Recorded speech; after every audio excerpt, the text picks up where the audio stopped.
जय श्री राधे कृष्ण। आप सभी का आपके अपने YouTube channel VK Mishra present में बहुत बहुत स्वागत है।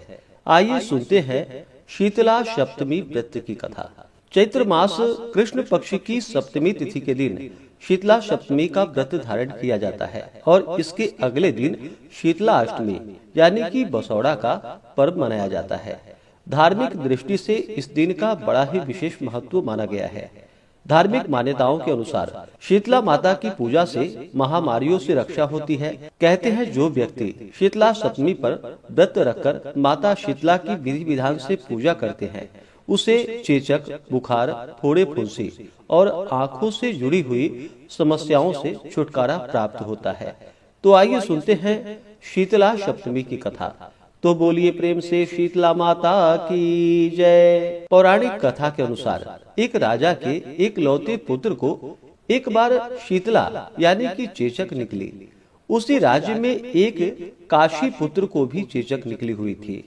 काशी परिवार बेहद गरीब था पर भगवती का उपासक था। वह बीमारी के दौरान भी पूजा पाठ के नियमों को अच्छे से निभाता रहा।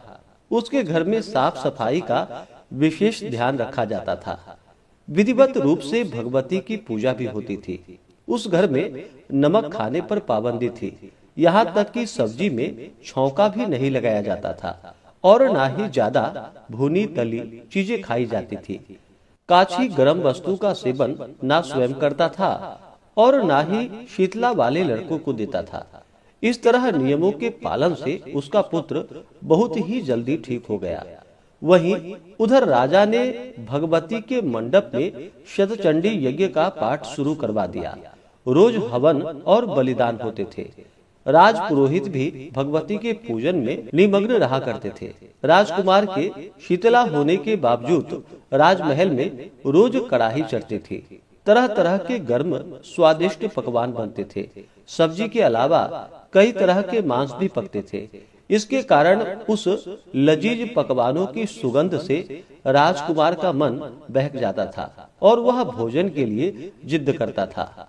इकलौता राजपुत्र होने के कारण उसकी हर जिद पूरी कर दी जाती थी। इसके बाद शीतला माता का प्रकोप घटने के बजाय बढ़ने लगा। शीतला के साथ साथ उसे बड़े बड़े फोड़े भी निकलने लगे। उन फोड़ों में खुजली और जलन तेज से हो रही थी। शीतला की शांति के लिए राजा ने लाख प्रयास किए। उसके बावजूद उसका प्रकोप घटने के बजाय बढ़ता ही चला गया, क्योंकि अज्ञानतावश राजा के महल में सारे कार्य उल्टे ही हो रहे थे।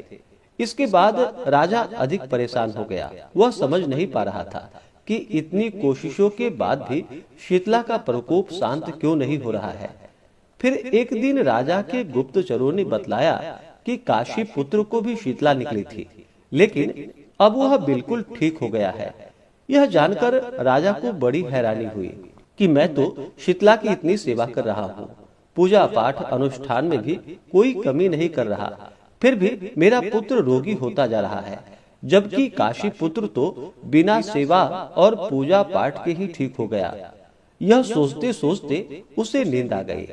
तभी श्वेत वस्त्र धारण की हुई भगवती ने राजा के स्वप्न में दर्शन देकर कहा कि हे राजन, मैं तुम्हारी सेवा से प्रसन्न हूँ, इसलिए तुम्हारा पुत्र अभी जीवित है। उसके ठीक न होने का कारण यह है कि तुमने शीतला के समय पालन करने वाले नियमों का तुमने उल्लंघन किया है। तुम्हारे इस हालत में नमक पर पाबंदी लगाना चाहिए। नमक से रोगी की फोड़ों में खुजली बढ़ जाती है। बिना छौंक वाली सब्जियों का सेवन करना चाहिए, क्योंकि छौंक के गंध से रोगी का मन मचलता है। इसके अलावा रोगी को किसी के पास आना जाना भी नहीं करना चाहिए, इससे रोगों का संक्रमण फैलता है। अतः इन नियमों का पालन करोगे तो तुम्हारा पुत्र अवश्य ही ठीक हो जाएगा। विधि समझाकर देवी अंतर ध्यान हो गई। सुबह उठते ही राजा ने देवी के आज्ञा अनुसार सभी नियमों का पालन करना शुरू कर दिया। इससे राजकुमार की सेहत में भी सुधार नजर आने लगा। अंततः वह ठीक हो गया। शीतला माता की पूजा के अलावा इस दिन भगवान श्री कृष्ण और माता देवी का विधिवत रूप से पूजन करके मध्यकाल में सात्विक चीजों के भोग लगाने की मान्यता है। इस तरह पूजन और कथा वाचने से पुण्य की प्राप्ति होती है और कष्टों का निवारण होता है। तो बोलिए प्रेम से शीतला माता की जय।